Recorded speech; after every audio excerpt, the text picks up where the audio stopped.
Hello everyone! Welcome to Lintek Kusina.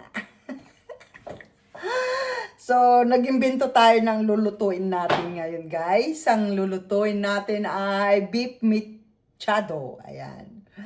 So, ginawa ko, guys, ay nagmarinate ako ng beef.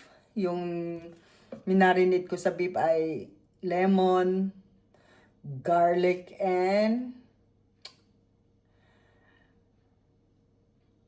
kikuman. Ayan. Tatlo yata yung ingredients ko.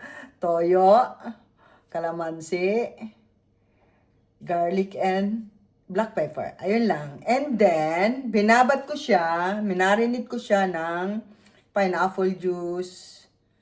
Yun lang. Minix-mix ko lang siya. After that, inano ko siya, pinalambot ko na siya. Ito na po yung, yung kalabasan, guys. Tignan, ang laki ni Linte ko. So, ito na po yung 1 kilo yata yung beef na to. Mainit. Alam nyo ba guys na ito na siya. Malambot na siya. Ayan. Ito na po yung beef natin. So, malambot na siya. Para na siyang corn beef, guys. So, let's start na tayo, guys. Shout out sa buong Team Linte. And of course, shout out sa ating mga bisita gabi-gabi. Siyempre, thank you so much kay Selfie Official, Kalma Picon, at Lula Lina, at Ate Rowen Acosta Vlog na laging nandyan sa ating live. Kahit na busy si Lintek.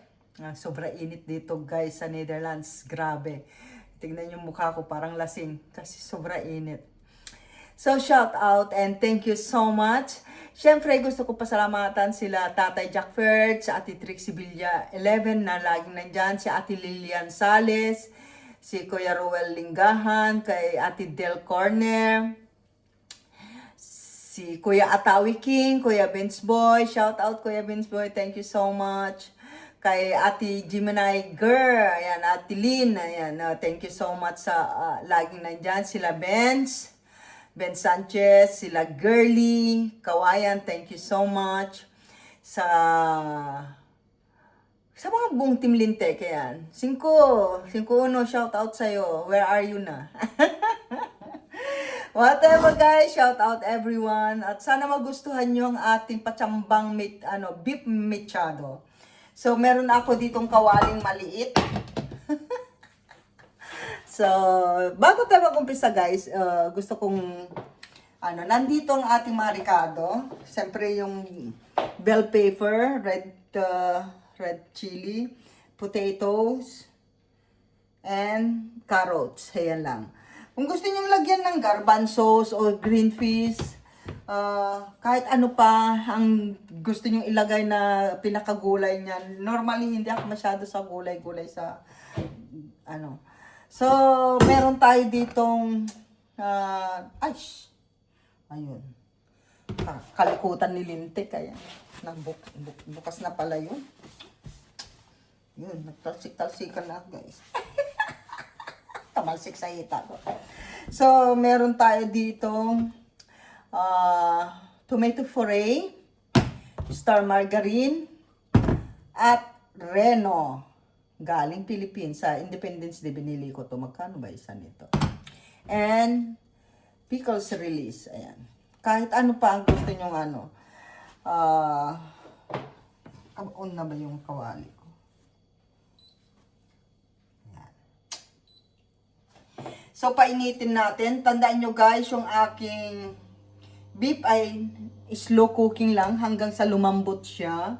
So, meron siya ditong mga impurity na yung mga ganito. Oh. Wait, pakita ko sa inyo. Tatanggalin natin yan. Tatanggalin natin yan para mamaya. Ayan. Ito guys. Tanggalin natin yan para masaya yung knife. Mga excess fat niya yan or mga impurity niyan. Yan, tanggalin natin. Yan. Nadamihan ko yung, ang dami niyang sabaw. Alam nyo guys, natutunan ko sa tatay ko para madaling lumambot yung pinapalambot nyo. Kahit ano pang palambutin, gusto nyong palambot. Kahit tao pa yan. Gusto nyo palambot. Meron ditong sikreto eh. Ayaw makuha. Wait. And guys, ano ba yung sekreto ni Lintik para madaling lumambot ang beef ninyo? Saan na? Parang wala dito.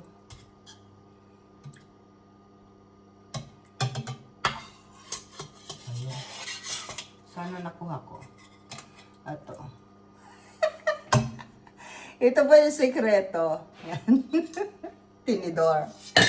Para madali daw lumambot. Ewan ko kung totoo, pero lumalambot naman siya na madali.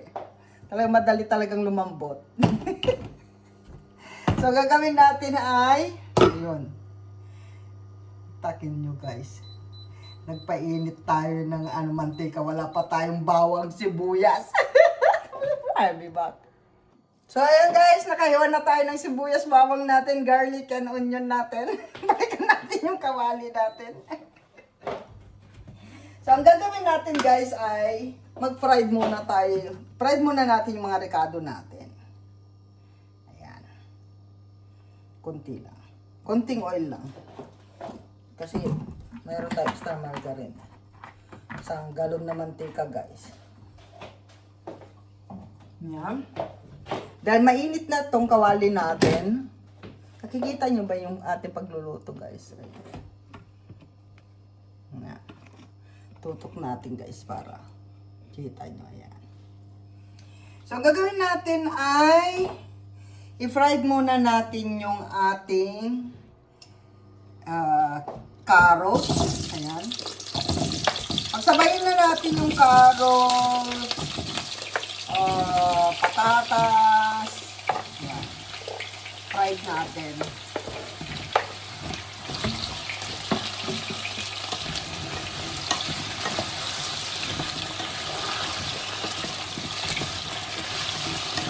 Parang ang liit ng kawali ko, no?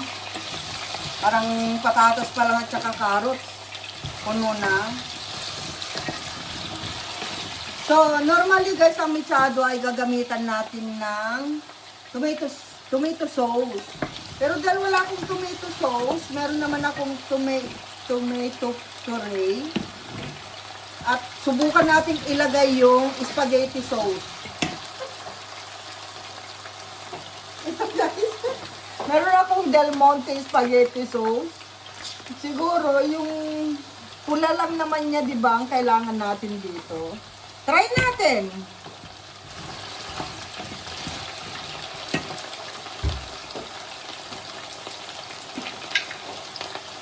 Para may lasa na yung ating guys, yung patatas natin, lagyan na natin yan ng bechin. Ayan, pampatalino yan guys. So, kaya matakot sa bechin. Kasi pampatalino yan.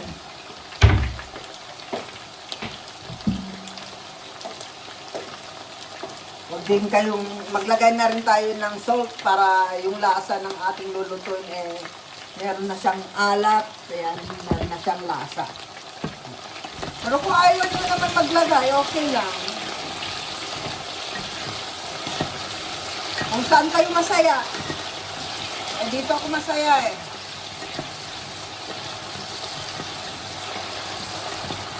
So, kailangan lutuin na natin ito. I-fried na natin maigi. Kasi po, yung aking beef ay para na siyang corn beef. Kasi ang ano na niya guys, ang lambot-lambot na niya. Ayan grabe. Nasubrahan ng lambot. Pero masarap na siya. Ay, tumalsik. Siya sabi ko eh. Yun yung ayaw ko sa nagluluto eh. Parang madilim.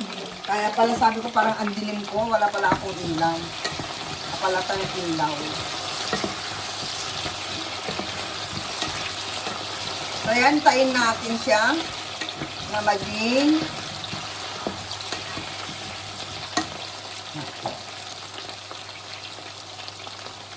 na ma-fried siya. So,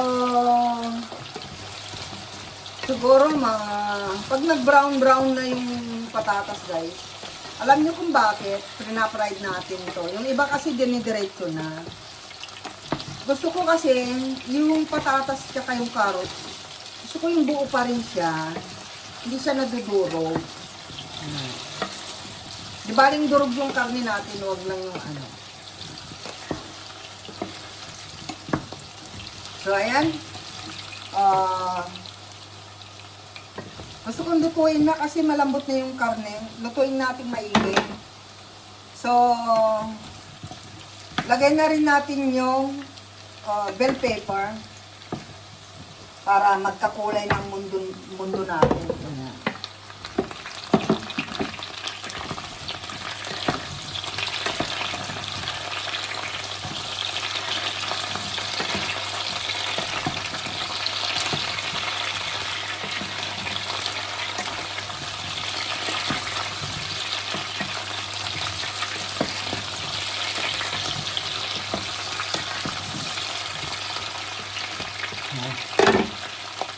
Para masaya ng mundo natin guys, ilagay na natin yung tomato paste. Masyadong madami to. So, mga 2 kutsara lang siguro. Ayan. Ayoko kasi yung masyadong maasim. Maasim kasi yung tomato ko rin.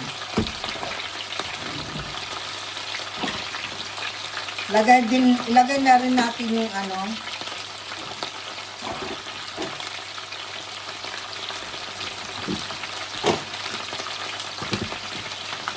yung spaghetti sauce. Ayan guys, wala kasi akong tomato sauce. So, spaghetti sauce yung gagamitin natin.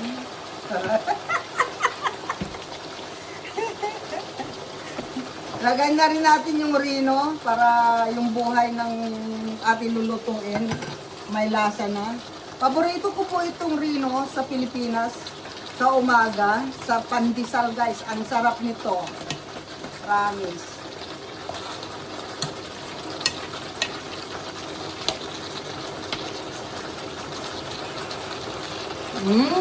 Sarap. Wow. Maglagay na rin tayo ng kunting pickle release. Gusto nyo, ilagay nyo yung kalahat, yung ano, isang ganito. Basta ako maglalagay ako nito, dagdag lasa din. Sarap. Sarap. So, masyadong malakas yung apoy ko guys. Gagawin natin ay shake na natin. O, diba? Wala pa yung beef. Makulay na, guys. Sarap na niya.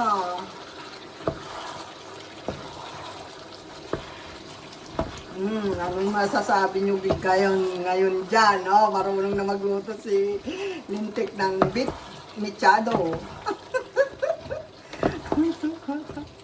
Maglagay kayo ng pasas kung gusto nyo. Wala akong pasas eh. Gusto nyo, bigyan nyo ako.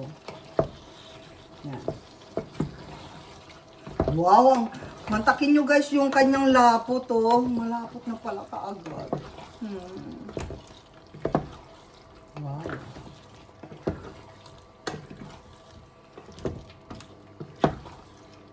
Tikman na natin. Parang ang sarap na niya guys eh.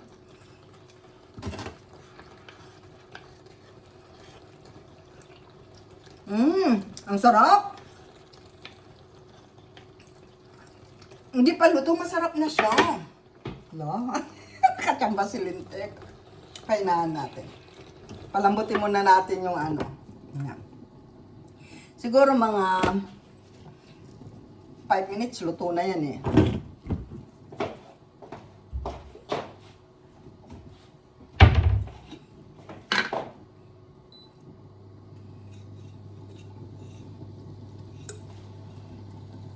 Lagay na tayo ng tutututong bechin.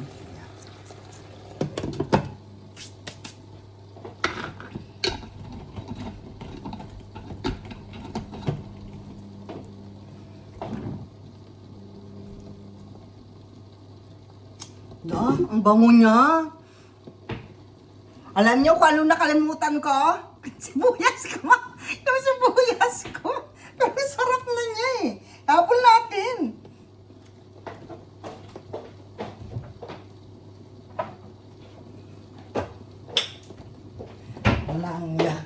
Maglagay na lang tayo ng powder na onion powder at saka garlic powder, guys. Kasi wala eh. Sayang yung ano ko. Wait lang. Nataranta ako sa sarap kasi. Sisya na kayo, guys. Pero ilalagay ko pa rin yung ating sibuyas na sariwa. Sayang kasi. Yan. Tagal na rin natin yung garlic. Hindi naman sila magre-reklamo. So, dagdagan na lang natin ng powder. Ay, bakit ayaw? Ayaw yung garlic. So,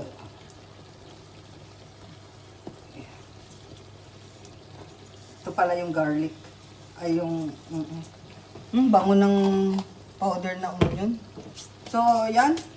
Haluin mo ulit, Clintec. Wow. Ayun na. Sumunod na lang yung ano, sunod nyo na lang yung wow. Guys, tignan nyo guys, wala pa yung beef niya na. Masarap na. What for kung ano. Lagay na natin yung pinaka main ingredients natin. Ang ating beef. Yan. Oh, di ba? Oh my gosh. Ayan.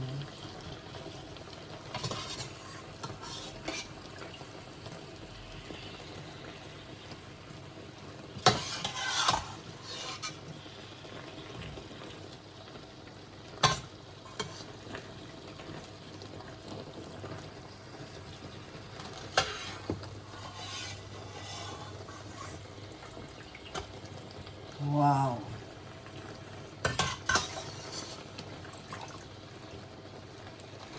Yung sabaw niya guys, depende na yan kung maglalagay kayo ng sabaw niya. Pero maglalagay tayo para hindi matuyuan yung ating mechado. Kasi masyado siyang malapot.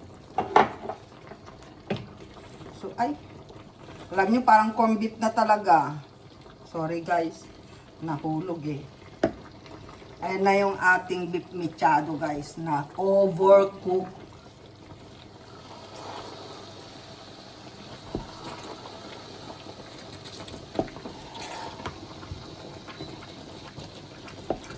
Wow.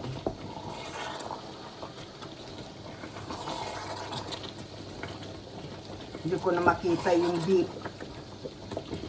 Pero ang sarap na niya guys. Maliit lang talaga yung kawali ko. Pero nakita nyo, grabe. Ayan na po yung ating beef. Tikman natin ulit. Kasi luto na yung beef. Saan yung kutsara natin?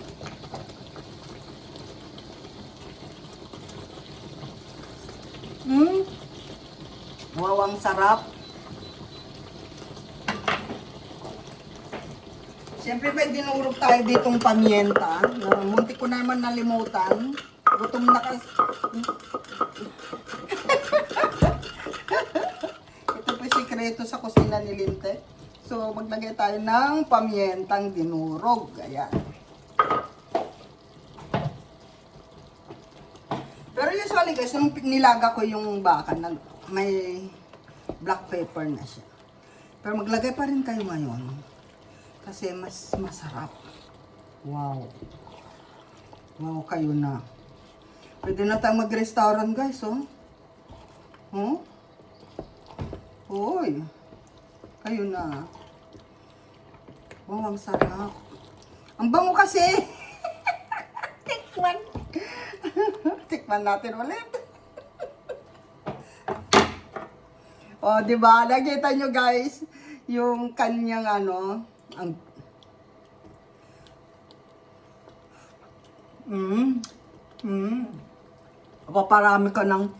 mapaparami ka ng rice. Grabe, ang sarap.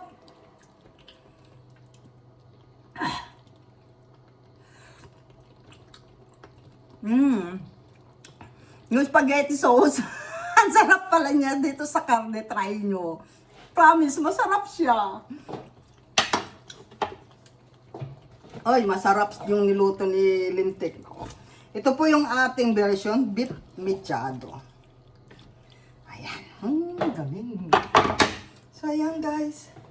Kung nagustuhan nyo yan, ganun lang kasimple mag-beef stock. Mag-mechado.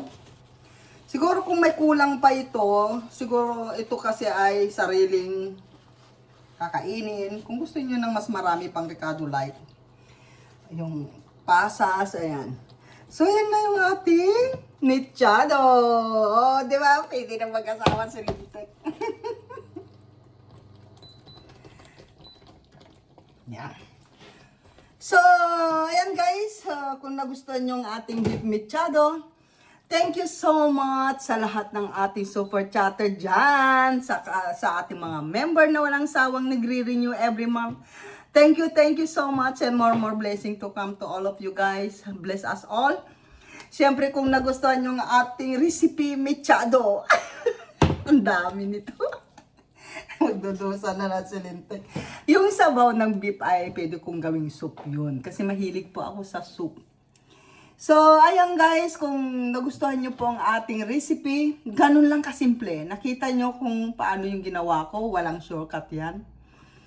Except lang yung paghiwa ko ng sibuyas at garlic. Pero nalimutan ko pa rin kasi na-excite ako eh. Yun. So, huwag nyo kalimutan guys ang ating naging Ricardo. Ganun lang kasimple. Ang sarap niya, ang bango. Kakain na si Lintek. So, thank you so much and see you next vlog. Mwah!